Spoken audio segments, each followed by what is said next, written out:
নমস্কাৰ আপোনালোক সকলোকে পুনৰবাৰ টিকে মাইণ্ডৰ অন্য এটা ৰাতিপুৱাৰ ধামাকাদাৰ খবৰলৈ স্বাগতম জনাইছো। অন্য দিনৰ দৰে আজিও আপোনালোকৰ বাবে দিনটোৰ কেইবাটাও গুৰুত্বপূৰ্ণ খবৰ লৈ আহিছো। ভিডিঅ'টো প্ৰথমৰ পৰা শেষলৈকে চাই থাকিব। আগবাঢ়িছো আজিৰ প্ৰথমটো খবৰ ফালে। অসম চৰকাৰে আমাৰ অসমৰ চাকৰিয়ালসকলৰ কাৰণে এটা নতুনকৈ নিয়ম ঘোষণা কৰিছে। অসমৰ চাকৰিয়ালসকলে এতিয়াৰে পৰা মাহেকৰ পূৰ্বেই দৰমহা এডভান্সকৈ ল'ব পাৰিব। অসমৰ মুখ্যমন্ত্ৰী ডক্টৰ হিমন্ত বিশ্ব শৰ্মাদেৱে এই সুবিধাটো যোৱাকালি মুকলি কৰিছিলে আৰু মুকলি কৰাৰ 12 ঘণ্টাৰ ভিতৰতেই প্ৰায় 120 জন লোকে আবেদন কৰি তেওঁলোকে আগতীয়াকৈ তেওঁলোকৰ দৰমহাসমূহ সংগ্ৰহ কৰিছে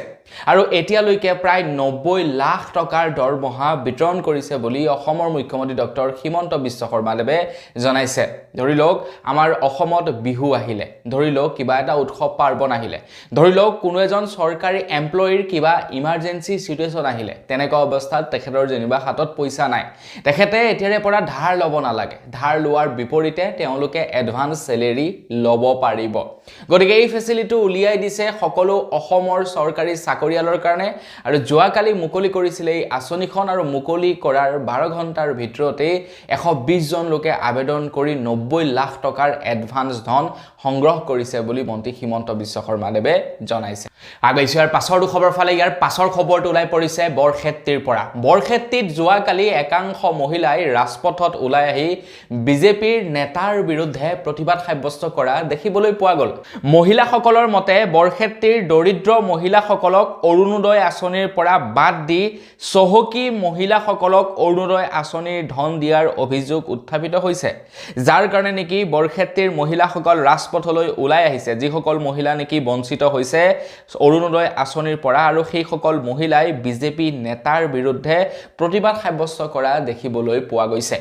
আপোনালোকৰ তাতো বাৰু তেনেকুৱা হৈছে নেকি? যিজন উপযুক্ত ব্যক্তিয়ে পাব লাগে সেই উপযুক্ত ব্যক্তিগৰাকী বা মহিলাগৰাকীয়ে পোৱা নাই, তাৰ বিপৰীতে এনেকুৱা কিছুমান মানুহ পাইছে যিবিলাক ধনী, যিবিলাকে বিজেপিৰ সৈতে ঘূৰি থাকে, তেনেকুৱা মানুহে পাইছে নেকি? কমেণ্ট ছেকশ্যনত জনাব। আমাৰ ইয়াতেতো চবেই পাইছে, একদম এফালৰ পৰা গোটেই গাঁওখনৰ মানুহবিলাকেই পাইছে। তো আপোনালোকৰ তাত তেনেকুৱা হৈছে নেকি? কমেণ্ট ছেকশ্যনত জনাব। কিন্তু কিছু অঞ্চলত প্ৰতিবাদ সাব্যস্ত কৰা আমি খবৰ দেখা পাইছো। আগবাঢ়িছো ইয়াৰ পাছৰটো খবৰ ফালে। আপোনালোকে যোৱা মাহৰলৈকে যি ৰেচন সংগ্ৰহ কৰিছিলে, সেই ৰেচনত যেনেকি চাউল, দালি আৰু নিমখ সংগ্ৰহ কৰিছিলে, তাত হয়তো আপোনালোকে অসমৰ মুখ্যমন্ত্ৰী হিমন্ত বিশ্ব শৰ্মা আৰু লগতে ভাৰতৰ প্ৰধানমন্ত্ৰী নৰেন্দ্ৰ মোদী ডাঙৰীয়াৰ ফটো দেখা পাইছিলে দালি, চেনি আৰু নিমখৰ পেকেটসমূহত। আপোনালোকে যদি ৰেচন সামগ্ৰী লাভ কৰে তেন্তে নিশ্চয়কৈ আপোনালোকে পেকেটটোত হিমন্ত বিশ্ব শৰ্মা আৰু তাৰ লগতে ভাৰতৰ প্ৰধানমন্ত্ৰী নৰেন্দ্ৰ মোদী ডাঙৰীয়া দেৱৰ ছবি দেখা পাইছিলে। কিন্তু আপোনালোকে নেক্সট বাৰ অৰ্থাৎ এপ্ৰিল মাহৰ 1 তাৰিখৰ পৰা যেতিয়া ৰেচন সংগ্ৰহ কৰিবলৈ যাব, আপোনালোকে সেই ৰেচনৰ পেকেটসমূহত অসমৰ মুখ্যমন্ত্ৰী আৰু ভাৰতৰ প্ৰধানমন্ত্ৰীৰ ফটো দেখিবলৈ নাপাব, কিয়নো এতিয়া নিৰ্বাচনী অধিসূচনা জাৰি কৰা হৈছে। 9 এপ্ৰিলত হ'ব নিৰ্বাচন আৰু তাৰ বাবে এতিয়াৰে পৰা কোনো পলিটিচিয়ানে বা কোনো লোকে আমাৰ অসমত তেওঁলোকৰ পাৰ্টিৰ প্ৰচাৰ কৰিব নোৱাৰিব বা পূৰ্বৰ যিসকল লোক নেকি মন্ত্ৰী আছিলে, বিধায়ক আছিলে বা মুখ্যমন্ত্ৰী আছিলে, তেওঁলোকে নিজকে প্ৰমোট কৰিবৰ কাৰণে চৰকাৰক ব্যৱহাৰ কৰিব নোৱাৰিব। আৰু তাৰ কাৰণে আপোনালোকে 1 এপ্ৰিলৰ পৰা যি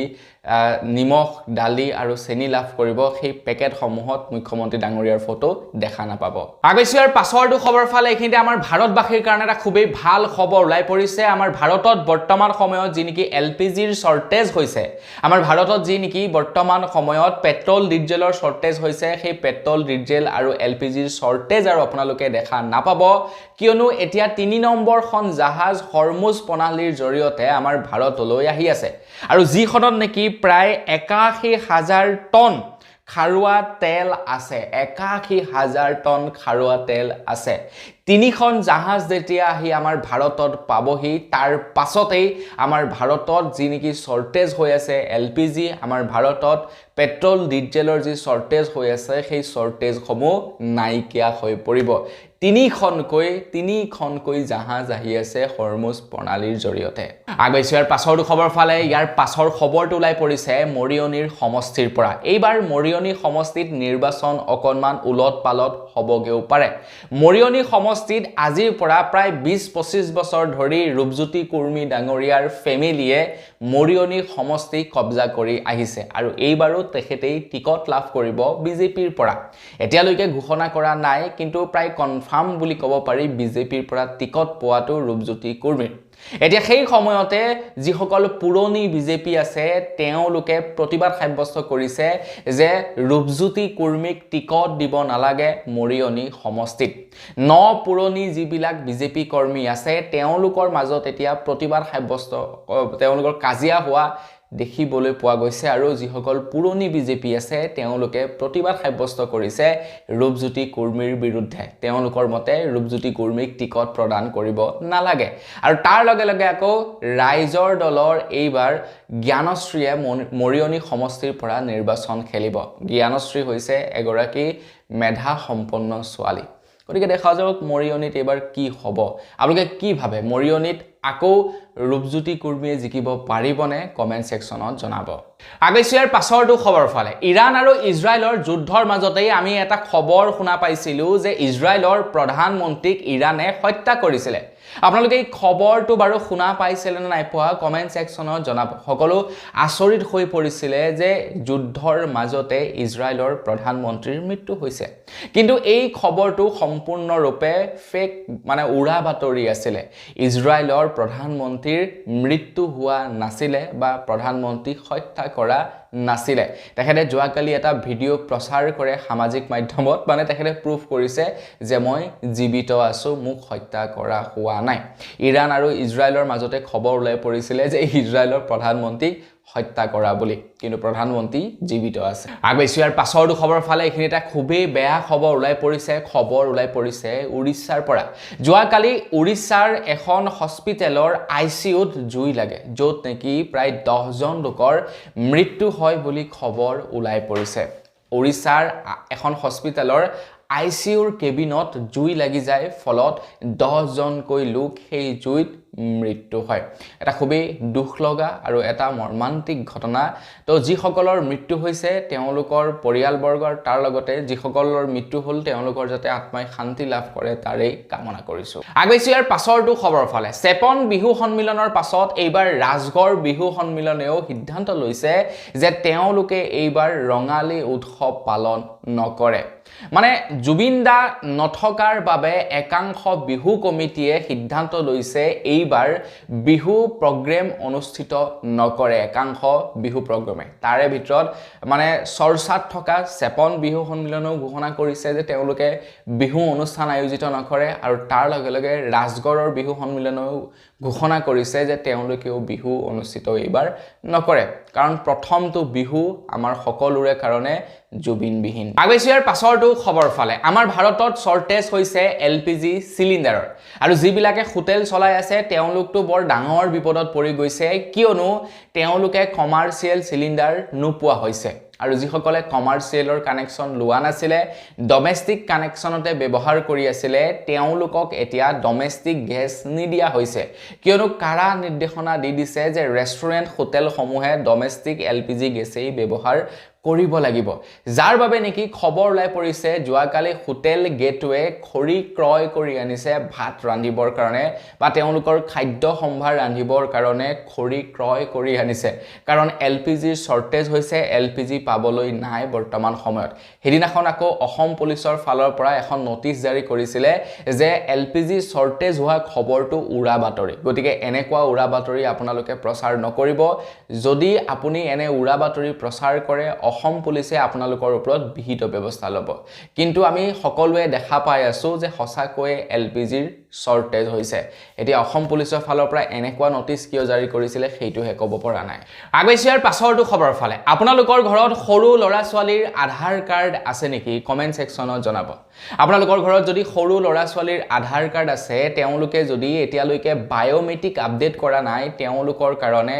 উদয় তৰফৰ পৰা জাননী জাৰি কৰিছে সৰু সৰু ল'ৰা ছোৱালী সকলে এতিয়া দুটা বায়োমেট্ৰিক আপডেট কৰিব লাগিব মানে 5 বছৰৰ পৰা 15 বছৰৰ মাজৰ ল'ৰা ছোৱালী সকলে এতিয়া বায়োমেট্ৰিক আপডেট কৰিব লাগিব বুলি জনাইছে 5 বছৰৰ তলৰ যিসকল ল'ৰা ছোৱালীৰ আধাৰ কাৰ্ড নিৰ্মাণ কৰা হয় তেওঁলোকৰ বায়োমেট্ৰিক লোৱা নহয় কিন্তু এতিয়া যিসকলৰ বয়স 5 বছৰ পাৰ হৈছে 15 বছৰ তলৰ মানে 5ৰ পৰা 15 বছৰৰ ভিতৰৰ তেওঁলোকে বায়োমেট্ৰিক আপডেট কৰিব লাগিব আৰু তেওঁলোকৰ কাৰণে সেই সময়সীমা বান্ধি দিছে 30 ছেপ্টেম্বৰ 2026 30 ছেপ্টেম্বৰৰ ভিতৰত এতিয়া 5ৰ পৰা 15 বছৰৰ ভিতৰৰ ল'ৰা ছোৱালীসকলে বায়োমেট্ৰিক আপডেট কৰিবগে লাগিব তো আপোনালোকৰ ঘৰত যদি 5ৰ পৰা 15 বছৰৰ ভিতৰৰ ল'ৰা ছোৱালী আছে বায়োমেট্ৰিক আপডেট কৰক আগৈছিয়াৰ পাছৰটো খবৰ ফালে কাজিৰঙা নেশ্যনেল পাৰ্কৰ পৰা এতিয়া মধ্যপ্ৰদেশলৈ বনৰীয়া মহ হস্তান্তৰ কৰিব বুলি খবৰ ওলাই পৰিছে আপোনালোকে বাৰু জানেনে গোটেই ভাৰতৰ ভিতৰতে কাজিৰঙা নেশ্যনেল পাৰ্কত আটাইতকৈ বেছি বনৰীয়া মহ আছে আৰু এতিয়া খবৰ ওলাই পৰিছে মধ্যপ্ৰদেশৰ কানহা ৰাষ্ট্ৰীয় উদ্যানলৈ নিব বনৰীয়া মহ 50টা বনৰীয়া মহ এতিয়া স্থানান্তৰ কৰিব বুলি খবৰ ওলাই পৰিছে ভাৰতৰ ভিতৰতে নহয় বিশ্বৰ ভিতৰতে সৰ্বাধিক মহ আছে মানে কাজিৰঙা ৰাষ্ট্ৰীয় উদ্যানত গোটেই বিশ্বৰ ভিতৰতে সৰ্বাধিক মহ আছে গতিকে দুই এটা দি দিলে বৰ বিশেষ ইফেক্ট নপৰিব গতিকে সকলো জায়গাতে হ'ব লাগে বন্যপ্ৰাণীসমূহ আগৈছিয়াৰ পাছৰটো খবৰ ফালে এটা ৰিপৰ্ট ওলাইছে গছ-গছনিৰ ওপৰত দিনক দিনে মানুহে ঘৰ-দুৱাৰ নিৰ্মাণ কৰিবৰ কাৰণে গছ-গছনি কাটি ঘৰ-দুৱাৰ নিৰ্মাণ কৰিছে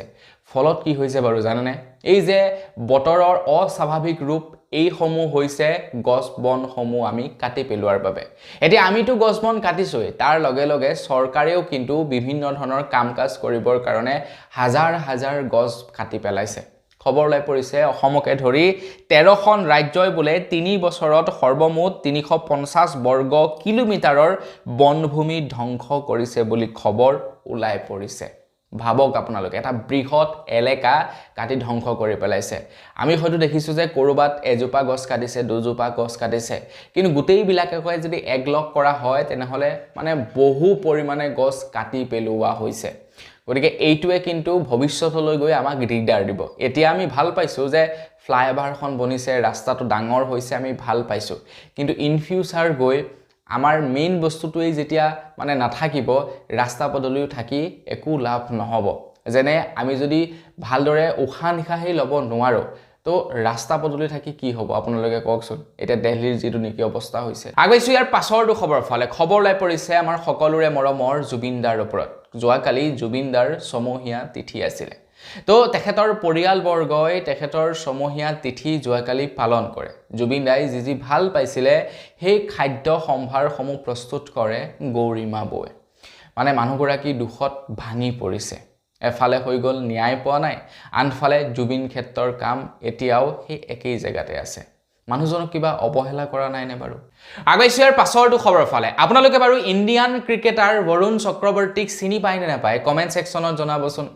এবাৰ টি20 যিখন ওয়াৰ্ল্ড কাপ হৈ গল সেই ওয়াৰ্ল্ড কাপখনত বৰুণ চক্ৰৱৰ্তীয়ে খুব সুন্দৰ প্ৰদৰ্শন কৰিলে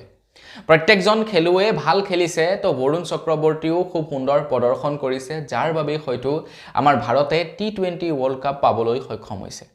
এজন টি20 ওয়াৰ্ল্ড কাপ বিজেতাই কিমান মানে সহজ সৰল হ'ব পাৰে আপোনালোকক এটা খবৰ জনাম তাৰ জৰিয়তে প্ৰমাণিত হৈ যাব তো বৰুণ চক্ৰৱৰ্তী হৈছে এজন আৰ্কিটেক্ট তেখেতে আইপিএলত obviously selection হৈছে কেইদিন পিছত তেখেতে আইপিএল খেলিব তাৰ লগতে তেখেতে টি20 ওয়াৰ্ল্ড কাপ খেলি আহিছে তো তেখেতৰ কেনেকুৱা এটা লেভেল হ'ব লাগে কওকচোন বাৰু আপোনালোকে কিন্তু তেখেতে তেখেতৰ দৈনিক কাম কৰিবৰ কাৰণে সহজ সৰল মানুহৰ দৰে ওলাই গৈছে যিটো সময়ত নেকি আমাৰ ইয়াতে যদি চাবলৈ যাওঁ সৰু মৰু গান এটাত যদি এক্টিং কৰে যদি ইউটিউবত অকমান পপুলাৰ হয় তাৰ পিছত লেভেলেই বাঢ়ি যায় সাউক আপোনাৰ ওয়াৰ্ল্ড ফেমাস মানুহে কি কৰিছে নিজৰ দৈনন্দিন কাম একদম পুৰা ডাউন টু আৰ্থ মানে সহজ সৰল মানুহৰ দৰে কাম কৰি আছে তো এই বিলাক মানুহৰ পৰা আমি মোৰ মতে শিকিব লগা বহুত আছে আগৈছিয়াৰ পাছৰটো খবৰ ফালে ইৰাণ আৰু ইজৰাইলৰ যুদ্ধৰ মাজতে খবৰ ওলাই পৰিছে যোৱাকালি আমেৰিকাৰ সামৰিক ঘাটিত ইৰাণক সাপোৰ্ট কৰা বিদ্ৰোহী সংগঠনে ড্ৰোনৰ জৰিয়তে এটেক কৰে বুলি খবৰ ওলাই পৰিছে খবৰ ওলাই পৰিছে ইৰাণ সমৰ্থিত বিদ্ৰোহী গোটৰ দ্বাৰা আমেৰিকাৰ সামৰিক ঘাটিত ড্ৰোনৰ দ্বাৰা বিস্ফোৰণ কৰে বুলি খবৰ ওলাই পৰিছে আৰু এটা ভিডিও তেওঁলোকে প্ৰস্তুত কৰি সামাজিক মাধ্যমত প্ৰচাৰ কৰিছিলে বৰ আচৰিতভাৱে তেওঁলোকে আমেৰিকাৰ সামৰিক ঘাটিত এটেক কৰে তো ড্ৰোন কেইখন গৈ আছে চাৰিওফালে ঘূৰি মেলি চাই একদম নিৰ্দিষ্ট জায়গাত তেওঁলোকে মানে বোমা বিস্ফোৰণ কৰিছে কিন্তু তাৰ পাছতো সেই ড্ৰোন কেইখনক এটেক নকৰিলে আমেৰিকাৰ ৰাডাৰ সিস্টেমে ধৰিবই নোৱাৰিলে আগৈছি ইয়াৰ পাছৰটো খবৰ ফালে খবৰ লাই পৰিছে পদ্যুৎ বৰদলৈৰ ওপৰত পদ্যুৎ বৰদলৈয়ে কংগ্ৰেছ ত্যাগ কৰাটো প্ৰায় 80% কনফাৰ্ম হৈ গৈছে খুব শীঘ্ৰেই হয়তো পদ্যুৎ বৰদলৈ কংগ্ৰেছ ত্যাগ কৰিবও পাৰে এটা খবৰ লাই পৰিছে অসমৰ মুখ্যমন্ত্ৰী ডক্টৰ হিমন্ত বিশ্ব শৰ্মা দেৱে আজিৰ পৰা বহুদিন পূৰ্বে তেখেতে কৈছিলে যে 2029 চনত পদ্যুৎ বৰদলৈয়ে বিজেপিত যোগদান কৰিব আৰু সেই পৰিস্থিতি এতিয়া দেখিবলৈ পাইছো যি পৰিস্থিতি নেকি ভূপেন বৰাৰ সৈতে সংগঠিত হৈছিল ভূপেন বৰাই যেনেকুৱা এটা পৰিস্থিতি ক্ৰিয়েট কৰিছিল পদ্যুৎ বৰদলৈও ঠিক একেই পৰিস্থিতি এতিয়া ক্ৰিয়েট কৰিছে হয়তো পদ্যুৎ বৰদলৈও এতিয়া কংগ্ৰেছ ত্যাগ কৰিব পাৰে আৰু কংগ্ৰেছ ত্যাগ কৰি হয়তো বিজেপিত যোগদান কৰিব পাৰে মানে মনোনয়ন পত্ৰ দাখিল কৰাৰ পূৰ্বে আপোনালোকে এই খবৰসমূহ শুনিবলৈ পাব পাৰে চাই থাকক হয়তো সাগে পদ্যুৎ বৰদলৈয়ে এই সময়ছোৱাতেই গৈ বিজেপিত যোগদান কৰিবগে পাৰে দিলীপ বৰা ডাঙৰীয়াটো দিলীপ শইকীয়া ডাঙৰীয়াটো কৈছে যে যিসকল মানুহ নেকি নতুনকৈ বিজেপি লৈ আহিছে তেওঁলোকক টিকট দিয়াৰ কথাই নাহে যিসকল পুৰণি মানুহ আছে তেওঁলোকক টিকট দিব নতুন মানুহবিলাকক টিকট পটকে নিদিয়ে তেওঁলোকে প্ৰথমে বিজেপিৰ যি আপোনাৰ মানে যিবিলাক ৰীতি-নীতি সেইবিলাক শিকি ল'ব লাগিব বুলি দিলীপ শইকীয়া ডাঙৰীয়াই কৈছিল এটা নাজানো আৰু কি হয় এফালে হিমন্ত বিশ্ব শৰ্মা ডাঙৰীয়া আনফালে দিলীপ শইকীয়া ডাঙৰীয়া আগৈছিয়াৰ পাছৰটো খবৰ ফালে অসমৰ পাছতে এতিয়া ওয়েষ্ট বেংগলত আহি আছে বিধানসভা নিৰ্বাচন ওয়েষ্ট বেংগলৰ বিধানসভা নিৰ্বাচনত এইবাৰ বিজেপিয়ে চকী দখল কৰিবৰ কাৰণে যিমান পাৰে চেষ্টা কৰিছে মানে মমতা বেনাৰ্জীক শাসনৰ পৰা অতৰাবৰ কাৰণে বিজেপিয়ে যিমান পাৰে অপ্ৰাণ চেষ্টা কৰিছে এটা খবৰ লাই পৰিছে যে ওয়েষ্ট বেংগলত হেনো বিজেপি তৰফৰ পৰা প্ৰায় 1.3 লাখ হোৱাটছআপ গ্ৰুপৰ সৃষ্টি কৰা হৈছে মানে প্ৰায় 1,30,000টা হোৱাটছআপ গ্ৰুপ খুলিছে আৰু য'ত নেকি 20 ছেকেণ্ডৰ এটা ভিডিঅ' প্ৰচাৰ কৰা হৈছে আৰু সেই ভিডিঅ'টোত উল্লেখ থকা অনুসৰি বিজেপিয়ে কি কাম কৰিব ওয়েষ্ট বেংগলত সেই সম্পৰ্কে লিপিবদ্ধ আছে প্ৰায় 20 ছেকেণ্ডৰ এটা ভিডিঅ' প্ৰস্তুত কৰি প্ৰায় 1,30,000টা গ্ৰুপত স্প্লিট কৰোৱা হৈছে গতিকে বিজেপিয়ে পূৰ্ণ প্ৰস্তুতি চলাইছে যে কেনেকৈ বিজেপিয়ে মানে দখল কৰিব পাৰে ওয়েষ্ট বেংগলখন আগৈছি ইয়াৰ পাছৰটো খবৰ ফালে ইয়াৰ পাছৰ খবৰটো লাই পৰিছে বাংলাদেশৰ পৰা বাংলাদেশত নতুন চৰকাৰ আহিলে নতুন চৰকাৰ আহিয়ে ঘোষণা কৰিছে যে বাংলাদেশত যিসকল হিন্দু পুৰোহিত আছে তেওঁলোকক এতিয়া বাংলাদেশৰ চৰকাৰে প্ৰত্যেক মাহে 5,000 টকাকৈ দৰমহা দিব তাৰ লগতে মন্দিৰৰ তত্ত্বাৱধায়কসকলে লাভ কৰিব 3,000 কৈ টকা তো বাংলাদেশৰ যি নতুন প্ৰধানমন্ত্ৰী সেই প্ৰধানমন্ত্ৰীয়ে মানে নতুন চৰকাৰ গঠন হোৱাৰ পাছতেই বাংলাদেশত থকা হিন্দুসকলৰ বাবে এই দুটা ভাল খবৰ ঘোষণা কৰিছে আৰু এতিয়া ভাৰতৰ যিসকল হিন্দু মানুহ বাংলাদেশত আছে যিসকল পূজাৰী তেওঁলোকক 5,000 কৈ আৰু যিসকল তত্ত্বাৱধায়ক থাকিব তেওঁলোকক 3,000 টকাকৈ দিব